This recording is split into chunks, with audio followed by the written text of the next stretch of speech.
At the present time, one of the most acute arenas of the politics of this global crisis is obviously in Europe and areas near to Europe, such as the whole of the Mediterranean, where we've seen the overthrow of a whole number of regimes and a continued social conflict, some polarization, the war in Syria, and across southern Europe you find a whole number of countries that are still in a period of prolonged contraction, where they are still teetering with problems of sovereign debt crisis, and that's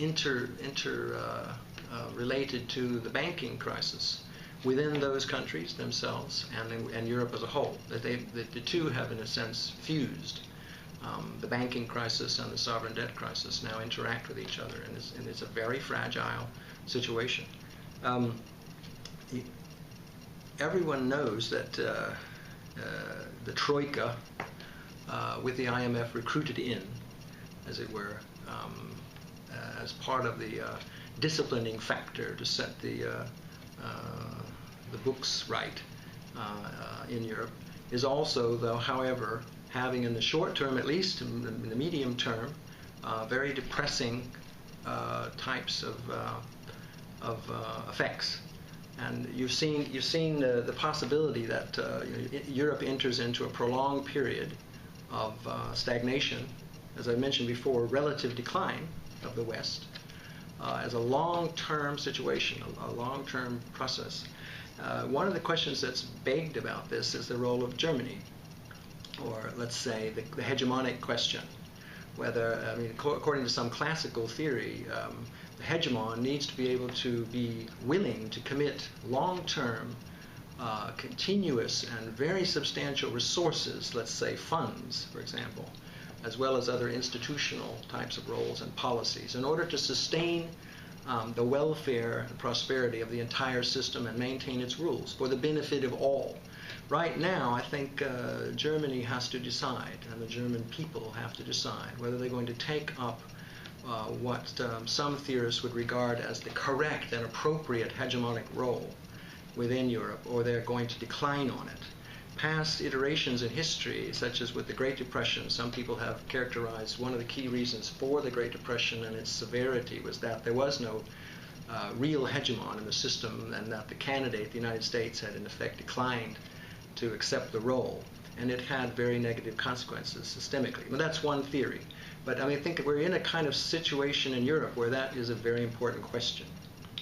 And if you impose policies that are obviously, according to what we see in the real world, failing to redress the fundamental economic problems, and at the same time causing backlashes, alienation, political mobilization, protest, and divergence, very serious economic divergence between the southern countries in Europe and the northern, or the deficit countries and the surplus countries. And that cannot, be sustained.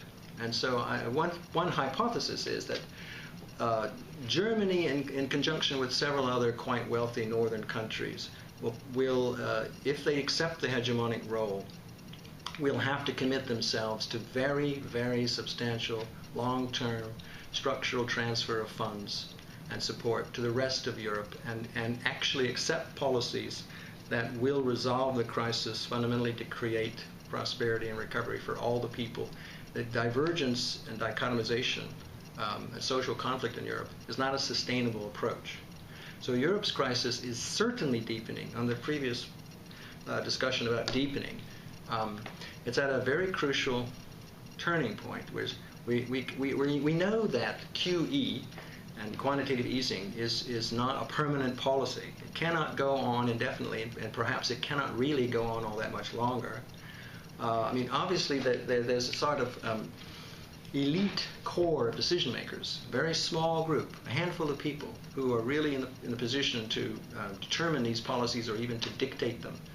But that's part of the dynamics of this crisis, not only in Europe, but everywhere, is that at the same time that you have the imposition of re-commodification the extension of marketization in a way, not the death of what was called neoliberal economic globalization, but its acceleration in many ways, or intensification. You also, therefore, have conscientization of a large number of people who are adversely affected by these policies, this situation. You have their mobilization.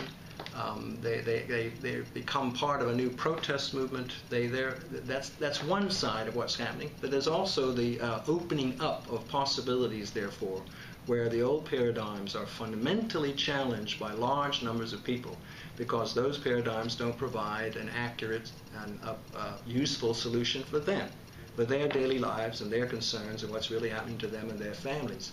So, in other words, that opens up a whole range of possibilities where people try many, many other alternatives. They entertain new ideas. The debate intellectually is about which policy ideas, which types of organizational innovations, which alternatives will be the most viable in whatever arena. Those are all also happening, and they're happening around the world as well, in the Global South.